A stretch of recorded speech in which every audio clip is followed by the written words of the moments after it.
ओम नमः शिवाय।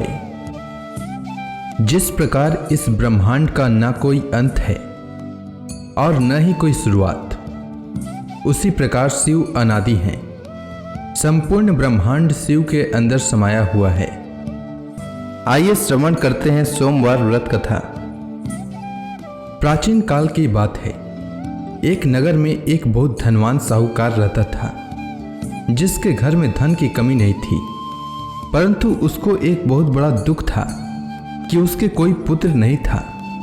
वह इसी चिंता में दिन रात लगा रहता था। वह पुत्र की कामना के लिए प्रत्येक सोमवार को शिव जी का व्रत और पूजन किया करता था तथा सायंकाल को शिव मंदिर में जाकर शिव जी के सामने दीपक जलाया करता था। उसके इस भक्ति भाव को देखकर एक समय पार्वती जी ने शिव जी महाराज से कहा कि महाराज, यह साहूकार आपका अनन्य भक्त है और सदैव आपका व्रत और पूजन बड़ी श्रद्धा से करता है। इसकी मनोकामना पूर्ण करनी चाहिए। शिव जी ने कहा, हे पार्वती, यह संसार कर्म क्षेत्र है। जैसे किसान खेत में जैसा बीज बोता है वैसा ही फल काटता है, उसी तरह इस संसार में जैसा कर्म करते हैं वैसा ही फल भोगते हैं। पार्वती जी ने अत्यंत आग्रह से कहा, महाराज, जब यह आपका अनन्य भक्त है और इसको अगर किसी प्रकार का दुख है तो उसको अवश्य दूर करना चाहिए, क्योंकि आप सदैव अपने भक्तों पर दयालु होते हैं और उनके दुखों को दूर करते हैं। यदि आप ऐसा नहीं करेंगे तो मनुष्य आपकी सेवा तथा व्रत क्यों करेंगे। पार्वती जी का ऐसा आग्रह देख शिव जी महाराज कहने लगे, हे पार्वती, इसके कोई पुत्र नहीं है। इसी चिंता में यह अति दुखी रहता है। इसके भाग्य में पुत्र न होने पर भी इसको मैं पुत्र प्राप्ति का वर देता हूँ, परंतु यह पुत्र केवल 12 वर्ष तक जीवित रहेगा। इसके पश्चात वह मृत्यु को प्राप्त हो जाएगा। इससे अधिक मैं और इसके लिए कुछ नहीं कर सकता। यह सब बातें साहूकार सुन रहा था। इससे उसको न तो कुछ प्रसन्नता हुई और न ही कुछ दुख हुआ। वह पहले जैसा ही शिव जी महाराज का व्रत और पूजन करता रहा। कुछ काल व्यतीत हो जाने पर साहूकार की स्त्री गर्भवती हुई और 10वें महीने में उसके गर्भ से अति सुंदर पुत्र की प्राप्ति हुई। साहूकार के घर में बहुत खुशी मनाई गई, परंतु साहूकार ने उसकी केवल 12 वर्ष की आयु जानकर अधिक प्रसन्नता प्रकट न की और न ही किसी को भेद ही बताया। जब वह बालक 11 वर्ष का हो गया तो उस बालक की माता ने उसके पिता से विवाह आदि के लिए कहा, तो वह साहूकार कहने लगा कि अभी मैं इसका विवाह नहीं करूंगा, अपने पुत्र को काशी जी पढ़ने के लिए भेजूंगा। फिर साहूकार ने अपने साले अर्थात बालक के मामा को बुला करके उसको बहुत सा धन देकर कहा, तुम मेरे बालक को काशी जी पढ़ने के लिए ले जाओ और रास्ते में जिस स्थान पर भी जाओ यज्ञ तथा ब्राह्मणों को भोजन कराते जाओ। वह दोनों मामा भांजे यज्ञ करते और ब्राह्मणों को भोजन कराते जा रहे थे। रास्ते में उनको एक शहर पड़ा। उस शहर में राजा की कन्या का विवाह हो रहा था।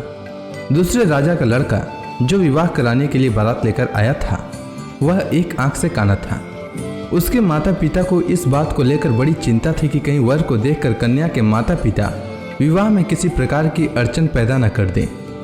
इस कारण जब उसने अति सुंदर सेठ के लड़के को देखा तो मन में विचार किया कि क्यों न दरवाजे के समय इस लड़के से वर का काम चलाया जाए।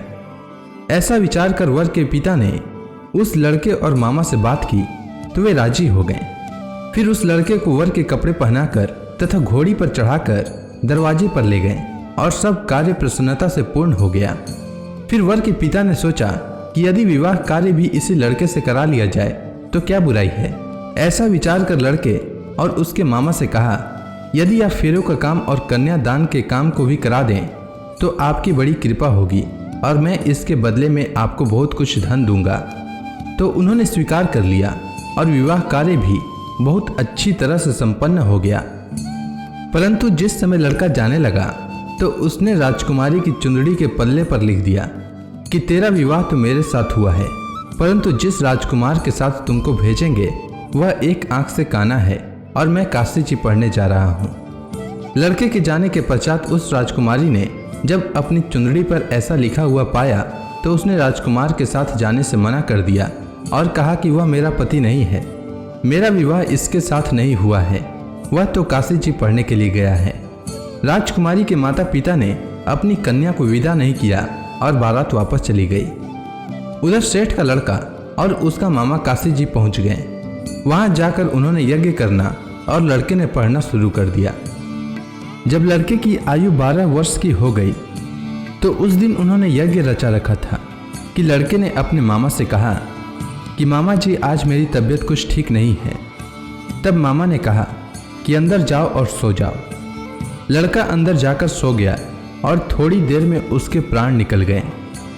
जब उसके मामा ने आकर देखा कि वह मुर्दा पड़ा है तो उसको बड़ा दुख हुआ और उसने सोचा कि अगर मैं अभी रोना पीटना मचा दूंगा तो यज्ञ का कार्य अधूरा रह जाएगा। अतः उसने जल्दी से यज्ञ का कार्य समाप्त कर ब्राह्मणों के जाने के बाद रोना पीटना आरंभ किया। संयोगवश उसी समय शिव पार्वती जी उधर से जा रहे थे। जब उन्होंने जोर जोर से रोने की आवाज़ सुनी तो पार्वती जी कहने लगी कि महाराज कोई दुखिया रो रहा है, उसके कष्ट को दूर कीजिए। जब शिव पार्वती ने पास जाकर देखा तो वहाँ एक लड़का मुर्दा पड़ा था। पार्वती जी कहने लगी कि महाराज यह तो उसी सेठ का लड़का है जो आपके वरदान से हुआ था। हे महाराज, इस बालक को और आयु दीजिए, नहीं तो इसके माता पिता तड़प तड़प कर मर जाएंगे। पार्वती जी के बार बार आग्रह करने पर शिव जी ने उसको जीवन वरदान दिया और शिव जी महाराज की कृपा से लड़का जीवित हो गया। शिव जी और पार्वती जी कैलाश पर्वत पर चले गए। तब वह लड़का और मामा उसी प्रकार यज्ञ करते तथा ब्राह्मणों को भोजन कराते हुए अपने घर की ओर चल पड़े। रास्ते में उसी शहर में आए जहां उसका विवाह हुआ था। वहां पर आकर उन्होंने यज्ञ आरंभ कर दिया तो उस लड़के के ससुर ने उसको पहचान लिया और अपने महल में ले जाकर उसकी बड़ी खातिर की। साथ ही बहुत से दास दासियों सहित आदरपूर्वक लड़की और जमाई को विदा किया। जब वह अपने शहर के निकट आए तो मामा ने कहा कि मैं पहले तुम्हारे घर जाकर खबर कर देता हूँ। जब उस लड़के का मामा घर पहुंचा तो लड़के के माता पिता घर की छत पर बैठे थे और यह प्रण कर रखा था कि यदि हमारा पुत्र सकुशल लौट आया तो हम राजी खुशी नीचे आ जाएंगे, नहीं तो छत से गिरकर अपने प्राण खो देंगे। इतने में उस लड़के के मामा ने आकर यह समाचार दिया कि आपका पुत्र आ गया है, तो उनको विश्वास नहीं हुआ। तब उसके मामा ने शपथ पूर्वक कहा कि आपका पुत्र अपनी स्त्री के साथ बहुत सारा धन लेकर आया है। तो सेठ ने आनंद के साथ उसका स्वागत किया और बड़ी प्रसन्नता के साथ रहने लगे। इसी प्रकार से जो कोई भी सोमवार के व्रत को धारण करता है अथवा इस कथा को पढ़ता या सुनता है उसकी समस्त मनोकामनाएं पूर्ण होती है। उम्मीद है आपको सोमवार व्रत की कथा अच्छी लगी होगी। अगर आपको यह वीडियो अच्छी लगी हो तो कमेंट सेक्शन में ओम नमः शिवाय लिखना न भूलें। धन्यवाद।